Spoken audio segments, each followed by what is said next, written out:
व्याकुल मनी रंगले, धाव किती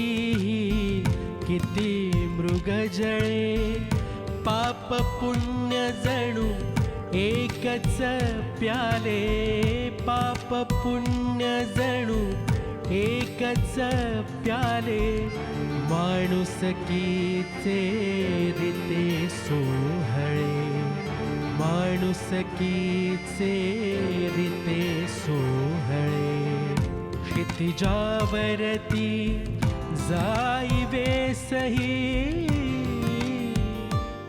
मर्मबंधातली ठेवली, मर्मबंधातली ठेवली, मर्मबंधातली ठेवली, मर्मबंधातली ठेवली, मर्मबंधातली ठेवली. तोंडात काय ठेवलंय? काय बी नाही, समज सोडून दिलं.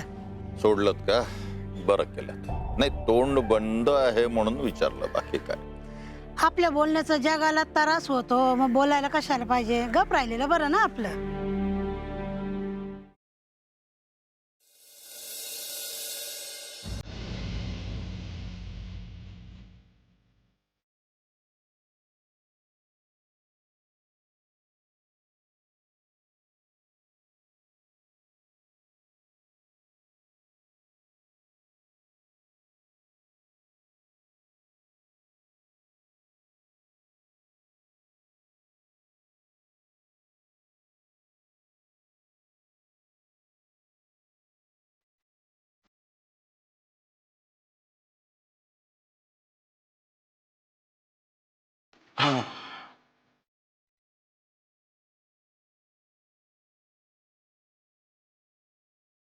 काय रे, काय झालं? का अस्वस्थ दिसतोस? नाही अंकल, तुम्ही मध्ये पेपराच्या बातमीबद्दल काहीतरी बोलत होतात ना? हा, ते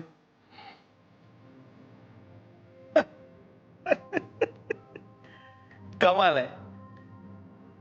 तू आता वृंदाशी बोलून आला तिच्या खोलीतून, आणि आल्या आल्या मला काय विचारतोय तर मगाच्या बातमीविषयी. काय झालंय? सगळे काही व्यवस्थित आहे ना? अस्वस्थ कायस? हो, मी ठीक आहे अंकल. नको ते अडथळे मध्ये आले ना की मग चिडचिड होतेच. आता कुठे आपल्या बिझनेसचा जम बसतोय, कुठे आता कंपनी रन करायला लागली. जो माणूस इतकी धडपड करतोय, मेहनत करतोय, त्या माणसाला कंपनी द्यायची, सपोर्ट द्यायचा सोडून इकडे ही विरोध करते. अंकल, तुम्ही थोडं समजवा ना तिला. अहो, अचानक तिला गोड गुलाबी आयुष्याची स्वप्न पडू लागली आहेत. बेटा, साहजिक आहे रे, पण या सगळ्या मागचं एक कारण माझ्या लक्षात येतंय. ते बहुतेक तुझ्या लक्षात येत नाही. ते असं आहे की तुम्ही ही जी लग्नाची चालढकल करताय ना, त्यामुळे म्हणजे एकमेकांना तुम्ही कमी वेळ देताय. कसं आहे, डोंट टेक मी अदरवाईज, म्हणजे तू चुकीचं वागतोयस असं नाहीये, पण बेटा तुमच्या रिलेशनशिप मध्ये ना थोडीशी पर्सनल स्पेस असावी. मी नाही कुठे म्हणालो. अहो अंकल, सकाळीच तर आम्ही दोघं गेलो होतो फिरायला. अरे बाबा, त्याला शॉपिंग असं म्हणतात. शॉपिंग म्हणजे ते बाजारहाट. म्हणजे जाताना केवळ गहू, तांदूळ, डाळ, पालक, मेथी हे विकत घेण्यासाठी जाणं म्हणजे फिरणं नव्हे. ते फिरणं म्हणजे फिरणं असावं, फॉर फन. पण आता हे सगळं मॅनेज करणं कठीण आहे. यालाच म्हणतात संसार, कळलं? घरात नोकर का शो साठी आहेत का? त्यांच्यावरही कामं सोपवून फिरायला आलं असतं ना. नाही जमणार तिला, नाही जमणार. काय आईच्या प्रभावाखाली वाढलेली लेक आहे माझी रे. म्हणजे मी फसलो गेलो म्हणायचं. आ अंकल मला वाटलं ही छान मॉड मुलगी आहे, पण ही तर हा, असं म्हणालास तर या बाबतीत मात्र तू फसलायस असं मी म्हणेन. बरं मग आता काय? आता असंच चालायचं. बाय द वे अंकल, मी मगाशी कदमांना फोन केला होता. कदम? हो, डॅडचे सगळ्यात मोठे सप्लायर आहेत ते जर आपल्या बाजूने आले आणि त्यांनी डॅडला क्रेडिटवर माल देणं बंद केलं तर विचार करा किती मोठा विजय असेल आपला.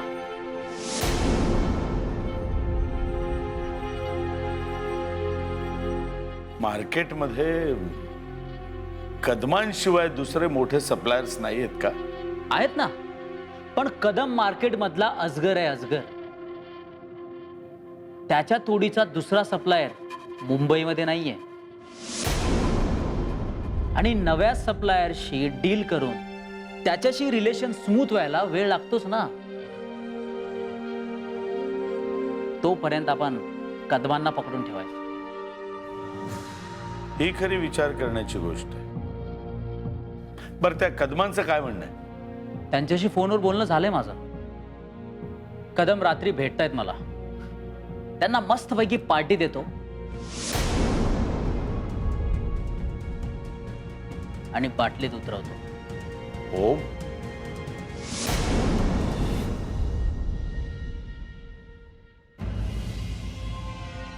हे संकल्प काय झालं, बोला ना. नाही बेटा, तुमचं घर फोडण्यामध्ये मी कारणीभूत होतोय.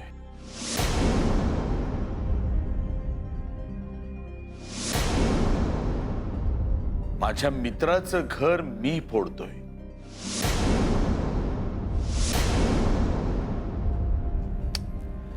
नाही नाही नाही, देव मला कधीही क्षमा करणार नाही.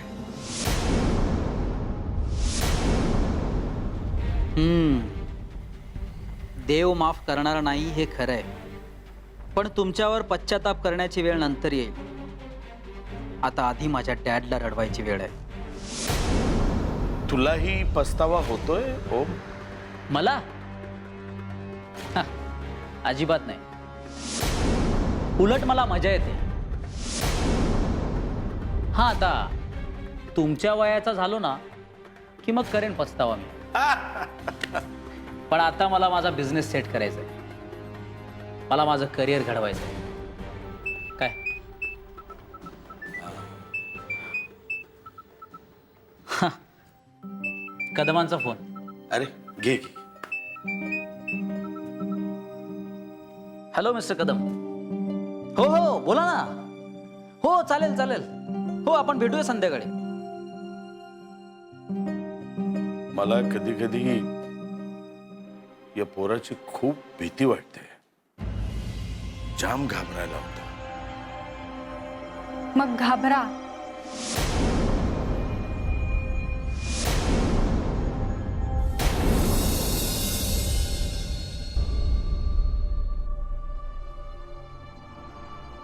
घाबरा पप्पा. ओम हळूहळू त्याच्या वडिलांसारखा, मधुकर अंकल सारखा होत चाललाय.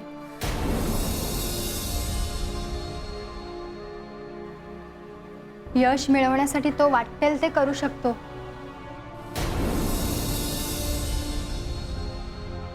अगदी मलाही सोडू शकतो तो. नाही, असं काही करणार नाही. छे, ओम म्हणजे माझ्या हातातलं बाहुलं आहे, बाहुलं. जसा मी नाचवेन ना तसा नाचेल. तुम्ही त्याला नाचवताय की तो त्याला हवं तसं तुमच्याकडून नाचवून घेतोय? तेवढी समज नाही आहे त्याच्यामध्ये. आणि ती असती तर तो इतके दिवस इथं आश्रित बनून राहिला नसता. पप्पा मला ओमची भीती वाटते. काय? ओमची भीती? तू बरी आहेस ना? हो, बरीही आहे आणि शुद्धीतही. पप्पा मला संशय येऊ लागलाय की तो तुमचा वापर करून घेतोय. माझा? हो पप्पा, ओम त्याच्या वडिलांना मात देण्यासाठी तुमचा शिडीसारखा वापर करून घेतोय. शिडीसारखा? असं असेल तर आवडेल मला त्याची शिडी व्हायला. कारण काहीही करून मला त्या मायेच्या सावलीला धुळीत मिळवायचंय. धुळीत.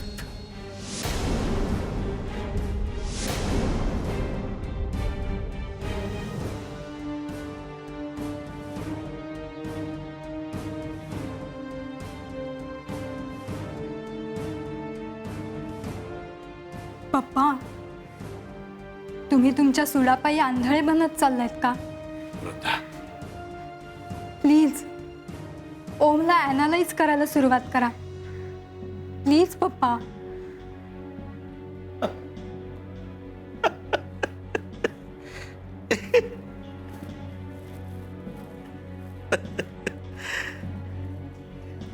Come on Vrinda. काय झालं बेटा? काय एवढी काळजी करायला लागलीस तू? हा? तुझ्या पप्पांवर विश्वास नाहीये तुझा? तुटलाय विश्वास? संपलाय? नाही ना? नाही हो. आहे ना विश्वास? मग खात्री ठेव.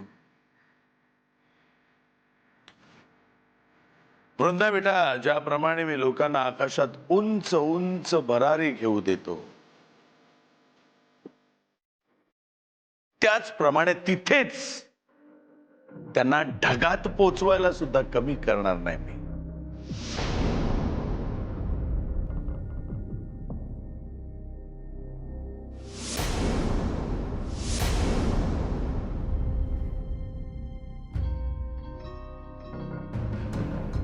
पण पप्पा हे सगळं करण्यापेक्षा हा खेळ थांबवा ना. त्यापेक्षा तू तुझा वेडेपणा थांबव ना. Come on Vrinda, come on. काय काय काय काय होतंय? काय तुला काय झालंय? काय एवढी लेचीपेची होतीस तू? काय चाललंय डोक्यात तुझ्या? वृंदा, तू राजकीय वारसा आहेस माझा. माझी राजकीय गादी चालवायची आहे तुला. आणि राजकारणामध्ये कोमल हृदयी माणसाला स्थान नाही.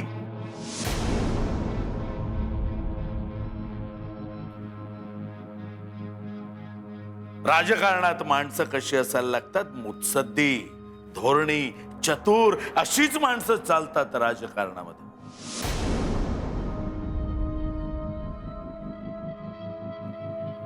बेटा, खूप अपेक्षा आहेत माझ्या तुझ्याकडं.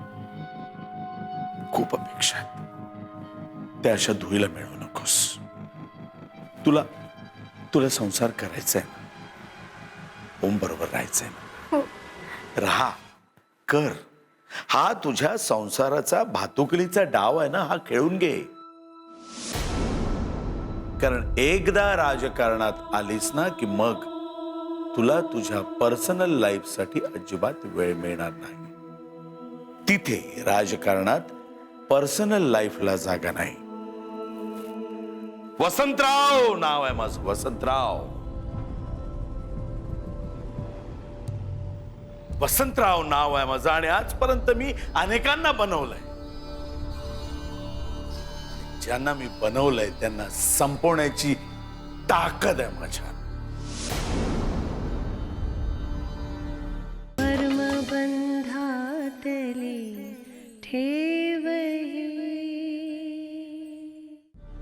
This is called power. आणि पॉवर ही शक्तिशाली माणसांनाच मिळते, कणा नसलेल्यांना नाही. कमान कम ऑन बेटा, बी स्ट्रॉंग, बी स्ट्रॉंग. पण ओम, ओम. बेटा, जिथे तू एका ओमला मॅनेज करू शकत नाही तिथे इतके सगळे. नाही, सायकोलॉजीची स्टुडंट होतीस ना तू. Psychology शिकलीस, विसरलीस psychology. आणि या हे बघ, मधुकर रावांचा फोन. एक मिनिट. Hello, hello, hello.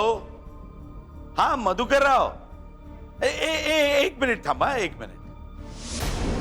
पप्पा, आपलं महत्वाचं वाढवायचं असेल ना, तर लोकांना असं खेळवायला शिकलं पाहिजे. कदमांना तोडलंय ना ओमने, म्हणून यांनी ओमना फोन केला असेल. ओमने फोन उचलला नाही म्हणून हे मला फोन करतायत. कशावरून? भेट लावतेस? हे असंच आणि हेच आहे. तडफडतायत ते आता. कदम कदम कदम कदम कदम कदम. थांबा. हा मधुकरराव, हा बोला. नाही नाही, जरा नेटवर्कचा, रेंजचा प्रॉब्लेम आहे ना, म्हणून मी जरा बाहेर येऊन बोलतो तुमच्याशी. हा हा, बोला मधुकरराव.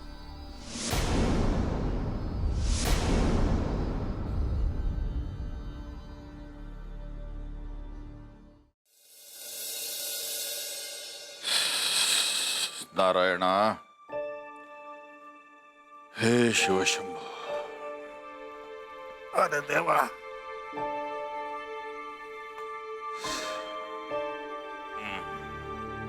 अप्पा, तुम्ही? अहो, मी येणारच होतो बाहेर. काय करायला गेला होता आतमध्ये? मी काय नाही, मोबाईल चार्ज केला आणि आलो मग बाहेर. हो का? खोलीतली शांतता बोचली असेल म्हणून बाहेर आलास, होय ना? अहो अप्पा, असं काही नाहीये. ओ नलू मावशी, आम्ही इकडे आहोत. या, द्या. लिंबू सरबत.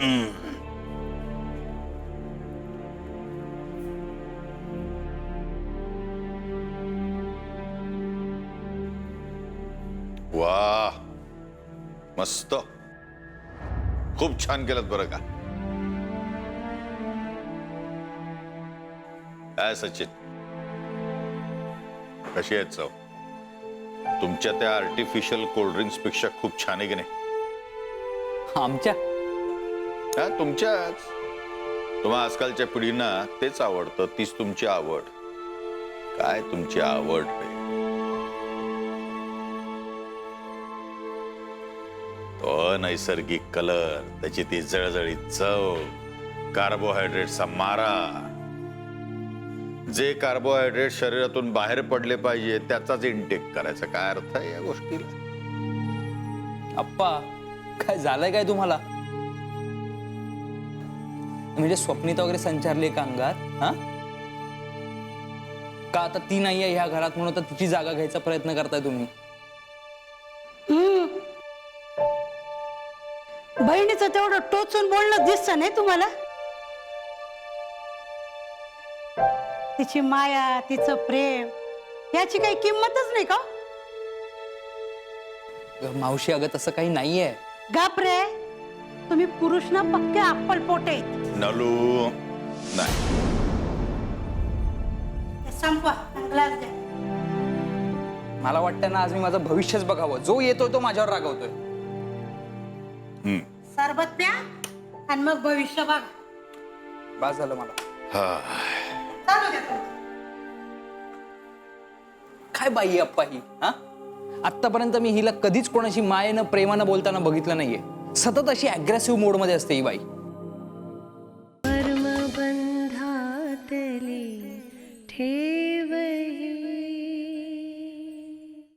सचिन, तिचं रूप जरी उग्र असेल ना, तरी सुद्धा तिचं मन खूप मायाळू आहे. आता तिने आयुष्यामध्ये बरेच टक्के टोणपे खाल्लेत, त्यामुळे तिचे कटू अनुभव असे मध्ये मध्ये डोकावतात. एवढं मात्र खरं आहे, पण ठीक आहे. पण अप्पा, यामुळे अवनी धास्ती घेतली. तिला आता कसली धास्ती? आप्पा खरं सांगा, तुम्हाला ही नलू मावशी आवडते ना? हो, आवडते. आप्पा तुला स्वप्निता आवडते? हो आवडते, कारण माझी बहीण आहे ती. नलू मावशी सुद्धा मला माझ्या प्रज्ञासारखीच आहे. प्रज्ञा म्हणजे माझी धाकटी बहीण.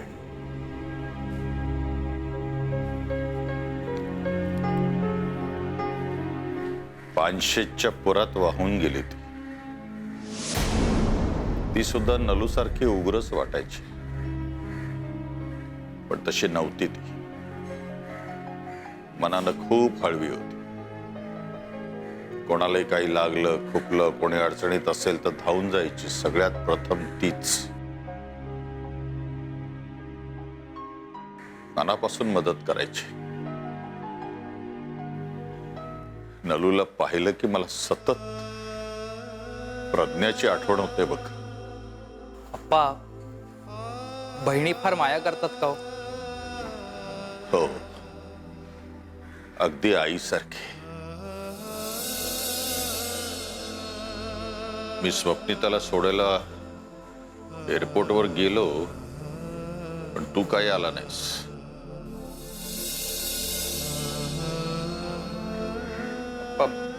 सॉरी, पण मी पळून गेलो. पण तिच्या डोळ्यात पाणी आलं ना. एक सारखे आपले अश्रू लपवत होती ती. तू आला नाहीस आणि ना तो प्रभाकर.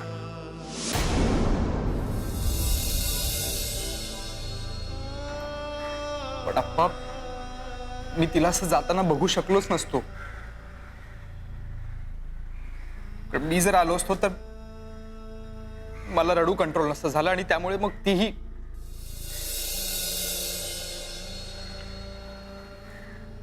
इकडनं आनंदात जावं इतकंच माझं म्हणणं होतं, आणि म्हणून मी पळून गेलो. सचिन, सतत आतापर्यंत तिच्याशी भांडायचो, तिच्यावर अधिकार गाजवायचो, आणि आज ती जाणार हे मी बेअरच करू शकत नाही.